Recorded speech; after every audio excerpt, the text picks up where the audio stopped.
C'est bientôt Noël. C'est bientôt Noël. Alors aujourd'hui, on va parler de l'archétype du mage. Ça tombe bien, c'est la saison du mage. Avant que l'enfant apparaisse, il y a les mages. Ces anciens qui viennent de loin, qui connaissent les étoiles, qui savent lire les signes, qui sont anciens, porteurs des longues traditions qui sont derrière nous, et qui viennent et qui disent à l'enfant « Waouh, toi, tu es porteur de quelque chose que l'on ne connaît pas. Tu es nouveau, tu es une étincelle nouvelle sur terre. » Le mage, c'est cet ancien en toi qui se dresse, qui est capable de s'adosser sur ce qui est solide, sur ce qui est connu mais qui ne t'enferme pas, qui est au service de ta petite flamme, de ton petite étincelle de nouveauté. Oui, ça te concerne, n'est-ce pas? C'est maintenant, c'est là. Peut-être parce que simplement tu es comme un enfant, tu penses à Noël et tu te dis « Qu'est-ce que l'enfant en moi a envie comme cadeau? De quelles guirlandes, étincelles j'ai envie ?» Ou alors parce que, comme beaucoup en ce moment, tu sors dans la rue pour te manifester, te dresser, parce que le mage, c'est aussi celui-là, c'est celui qui traverse le désert, c'est celui qui se dresse, qui se cabre comme le cheval. Ce sont tes reins, tes lombaires, qui s'appuient sur le sage de l'ancien, sur cette masse du bassin solide, adossé, et qui se cabre et qui se montre et qui dit « Je suis là !» Fort, pétillant. C'est ce mage, cet ancien qui se dresse, magicien dans le monde, qui dit et affirme au monde entier « Je ne suis pas une pierre comme les autres. J'ai des cristaux uniques, j'ai un ADN unique, une texture que tu ne peux pas imiter. Alors je prends ma place dans le monde d'une façon unique. Je ne suis pas comme les autres. Ma parole compte. Ma parole compte. Oui, ta parole compte. Que ce soit pour veiller sur l'enfant en toi, ou pour clamer au monde que les temps anciens ont assez duré, qu'il est temps d'arriver à la fin des temps, à la fin des jours, vers cet équinoxe, ce solstice, qui nous attend, ce temps où les jours sont au plus courts, ce temps où tout peut retourner à la source. En toi, il y a cette force qui se dresse comme une dernière fois, comme un baroud d'honneur. À la fin de l'année, à la fin de ton cycle, le plus sage, le plus ancien peut se dresser, alors que la nuit arrive à son terme, que tous ont veillé, avant que le jour ne pointe, ne se dresse et qui peut dire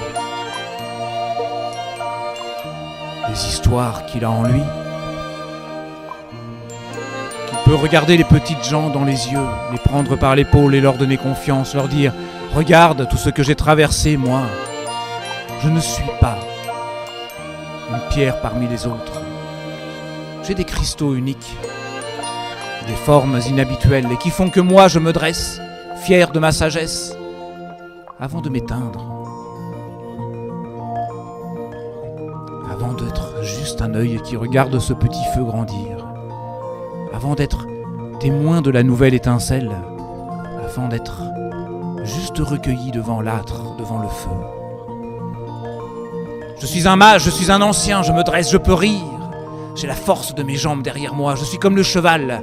J'ai les fessiers qui me poussent, qui font que mes hanches se cabrent, se tordent, et que mon dos peut se redresser immense. Je suis le mage, tu es le mage, nous sommes le mage. Dans le monde, il est normal de se dresser et de dire « Ma voix compte encore une fois, encore et encore. Peut-être que j'ai 90 ans et plus, 100 ans et plus, que je pousse mon extrémité de ma vie jusqu'à ses limites inexplorées. Je ne suis pas comme toi, tu n'es pas comme moi. Nous sommes tous des dolmens, des totems, indispensables, irremplaçables. Et c'est ainsi qu'une petite étincelle va pouvoir naître, unique, inimitable. Alors oui, profite de ce temps où les jours décroissent, pour revenir en toi, pour écouter la résonance de tes roches, de ta grotte unique, des cristaux qui t'ont inspiré de tout ce que tu as accumulé par le passé. Et donne ta voix, dis-le, raconte cette histoire que tu as vécue qui dit que toi, tu peux faire naître un feu nouveau, que tu peux amener une étincelle nouvelle, un petit enfant. Bientôt, lorsque le jour va revenir, lorsque le vent du soleil levant va revenir, parce que ce moment va revenir. Oui, tu peux rêver. Tes mots n'ont pas à être cohérents. Tu peux te dresser dans le monde, regarder l'horizon. Manifester ton indignation si c'est ce que tu as besoin de faire. Lire les étoiles dans tes yeux qui n'ont pu se manifester, qui n'ont pu se dire encore. Tu es un magicien. Je suis un magicien. Mes mots sont des graines pour les cycles à venir. Mes silences aussi. Alors dépose tous ces mots, comme des espoirs pour les générations à venir, au pied de ton sapin de Noël. Accroche-les pour que les étoiles les entendent et qu'ils résonnent dans les roches.